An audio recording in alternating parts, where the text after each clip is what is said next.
Hello and welcome back, everybody, to the GSMC Fantasy Sports Podcast, brought to you, as always, by the GSMC Sports Network. My name is Christopher Shepard. Hope you all had a fantastic weekend. I know I did, but we are back and better than ever with even more fantasy sports talk. It should be a fantastic show today. We'll kick things off, obviously, with the Celtics-Maveriks Game 2, breaking down the fantasy implications from that game, and then switching over to the hockey realm, where Panthers and Oilers faced off against each other in Game 1 of the Stanley Cup Finals. And stick around for the latter half of the show, where I'll be looking at my bounce-back fantasy football candidates for the upcoming season. Some overvalued, overhyped fantasy players who you might not want to draft earlier than they are projected to go. And then finishing out the show with some even more Euros action. I'll be giving you guys some tips and tricks for building your Euros fantasy squad, so it should be a banger of a show. But before we begin, I always ask that you like, follow, and subscribe to my podcast and the network. We always get a lot of tips and donations, so if you do feel so inclined, please leave a link at the gsmc.cloud. It's a huge support to the network, both me and my fellow podcasters. Also, if you're feeling curious about something I said and you want to leave a question, it will be answered at the beginning of the next episode, so do please consider that. But without further ado, let's get right into what should be a great show. So obviously, we begin with Game 2 of the NBA Finals. An exciting game, a lot closer than a lot of people expected. Obviously, the Mavs led for long periods of time, but it's just the Celtics' timeliness, their togetherness, that ultimately pulled out a 105-98 victory. They take the 2-0 lead as the series shifts to Dallas. But let's just get right into the fantasy implications of today's game. Obviously, despite the loss, Luka was still Luka. 32, 11, and 11 stat line gave him 61.7 fantasy points. The only worrying thing about his performance was his 8 turnovers, which ultimately, if you look at it, could have been one of the reasons that the Celtics ultimately were able to pull this one out. And then on the other side of things, a much more disappointing fantasy performance for the Dallas Mavericks, with Kyrie Irving, who's just been super absent these past 2 games. 16, 2, and 6, but only 25.4 fantasy points at the end of the day. So as you see it, Luka is still being a superstar despite the rumors about his injuries, despite the fact that he might be more gassed than other Dallas Mavericks players on the floor. He's still being Luka. The problem is there is no outside production from any other Dallas Mavericks player, including the guy many expected to be the second best Dallas Mavericks player in this finals in Kyrie Irving, someone who has played for the Celtics before, wanted to go into TD Garden and have good showings, but ultimately has not stepped up to the plate. Now let's go to the Celtics side of things, where a surprising fantasy prospect emerged for them. How about Jrue Holiday, man?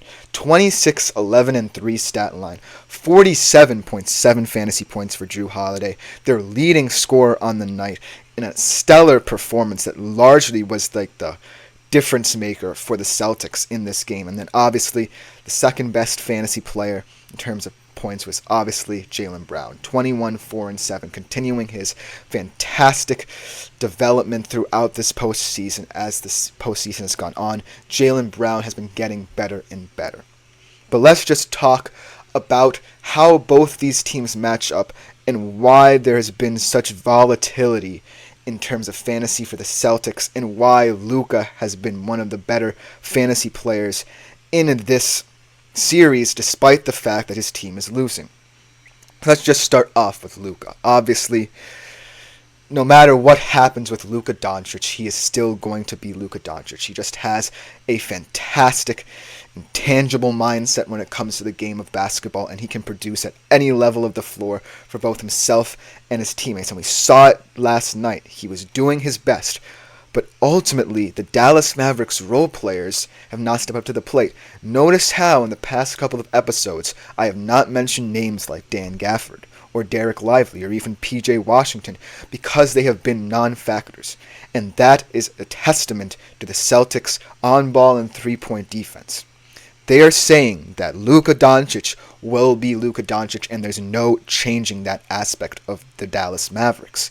However, we are going to key in on what the Dallas Mavericks did best to get to this point, the corner three, and stick with them in that perimeter area so that Luka Doncic really has nowhere to go with the ball and is forced to score himself.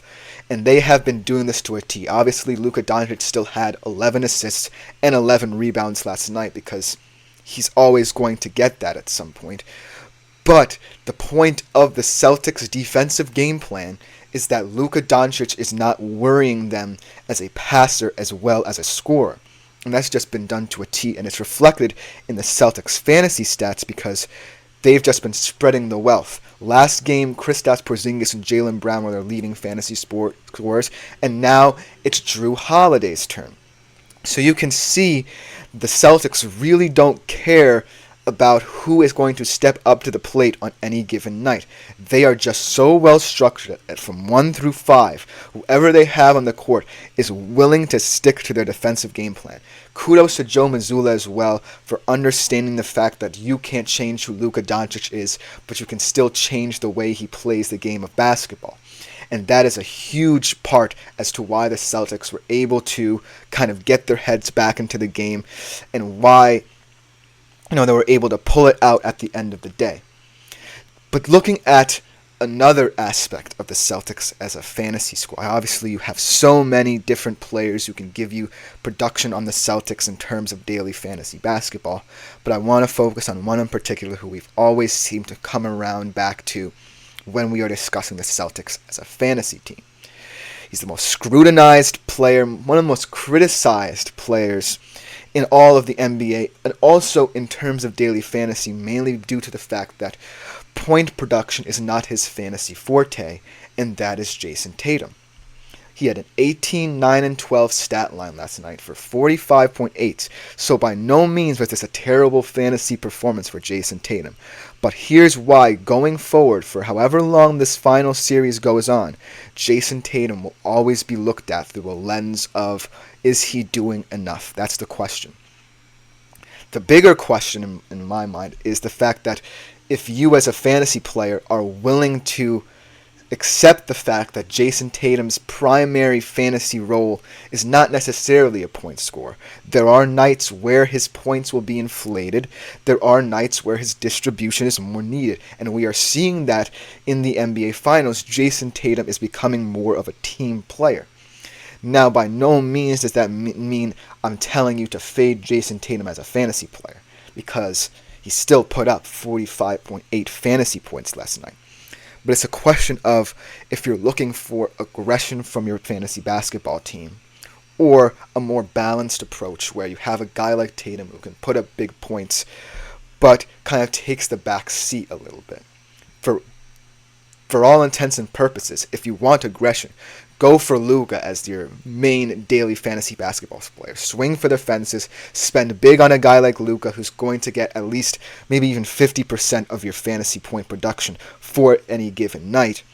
But if you want someone who's more well-rounded for your fantasy team and you accept the fact that he's going to be not a preeminent dominant scorer, then by all means choose Jason Tatum, because as we see in these finals, Jason Tatum does not necessarily care about how he performs or how he shoots. Last night he was only 6 for 22 from the field, but still was able to put up fantasy points due to the fact fundamental basketball is what he's focusing on.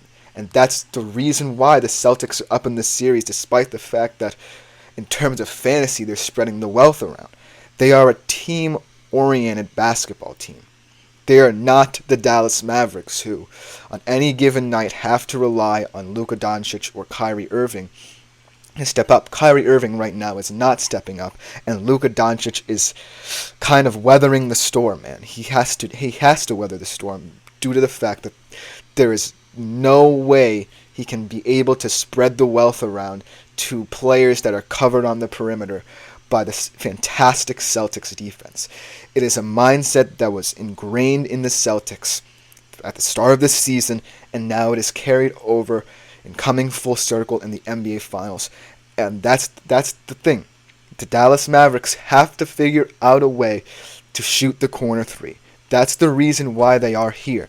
The Dallas Mavericks will not win an NBA Finals game if they do not find a way to create those shots, whether it be Luka driving and kicking like the Celtics do a lot of, whether it be Kyrie Irving kind of moving his way in the paint, kind of trying to move the Celtics defense around, get guys like Porzingis and Horford away from the rim so that they get easy looks at the basket, or also getting back to their lob game. We saw a little of it in this game where Luka Doncic was able to get those lob passes to guys like Gafford and Lively, but they need to find a way to A, shoot the corner three, B, get their role players more integrated into the game, and C, make sure that Kyrie Irving plays up to his potential.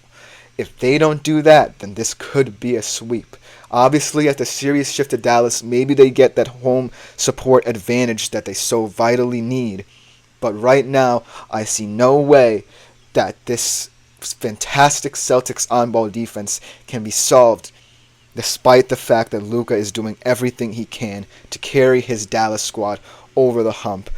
Because right now, in my honest opinion, I don't care that the Celtics are kind of lagging behind these Luka Doncic in terms of fantasy. Because when you look at that fantasy list, at least 5 of those players are Celtics. And that's the reason why they're winning this final. Luka Doncic is one man. The Celtics are a team. And that's what people have to accept. But that should just about do it for this segment. It was a fantastic time talking basketball. But now we're going to switch into the hockey mindset. The Panthers and Oilers, Game 1 of the Stanley Cup Finals.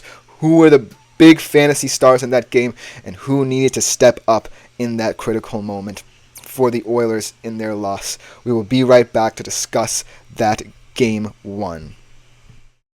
I feel like I'm losing my